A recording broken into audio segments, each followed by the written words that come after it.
tu es très intéressant à écouter parler. Et tu donnes beaucoup de détails et tu es passionnant. C'est pour ça qu'on a fait, je pense que tu es un des rares invités que j'ai autant invité dans tous les médias que j'ai eus ou que j'ai fait. Et c'est pour ça qu'il y a des gens, je pense, qui ont été... L'amour se transforme en haine parfois.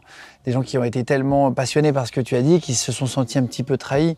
Et tu le dis dans Paris Match, je crois, tu dis c'est un peu de la mythomanie. C'est-à-dire que tu avais besoin d'amour, si c'est ça? D'un point de vue psychologique, on appelle ça le syndrome de l'imposteur. C'est-à-dire, là il faut que je remonte aussi à mon enfance, j'ai eu des parents qui ont eu des carrières absolument exceptionnelles. Mon père a fait la guerre 14-18 en trichant sur son âge dans les tranchées. Il a été un des responsables du débarquement en Provence. Il a sauvé pour le président Nasser les temples d'Abou Simbel en Égypte lorsque on allait inaugurer un barrage. Ma mère a eu un mari décapité par Hitler, son premier mari.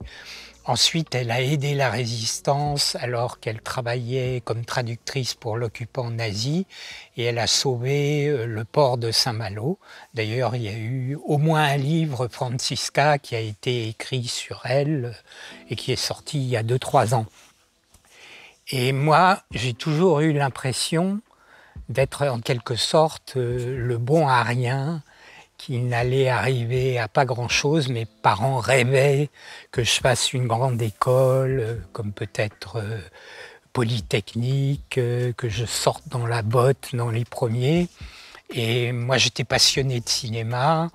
J'allais, dès mon adolescence, 5-6 fois par jour à la Cinémathèque de la rue d'Ulm.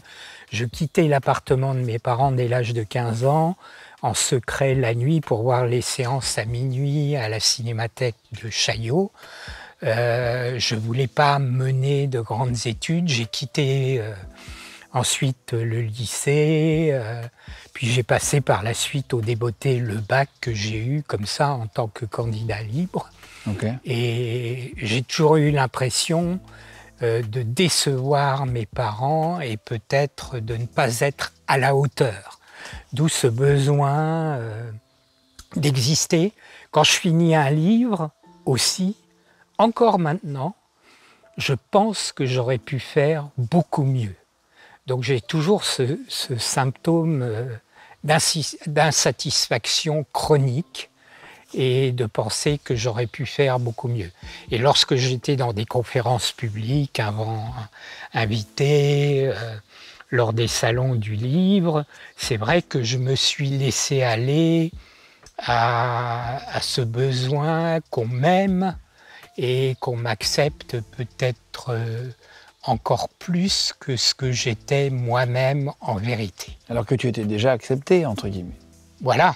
Tu aurais été intéressant sur mon plateau sans avoir à rajouter ces trucs-là.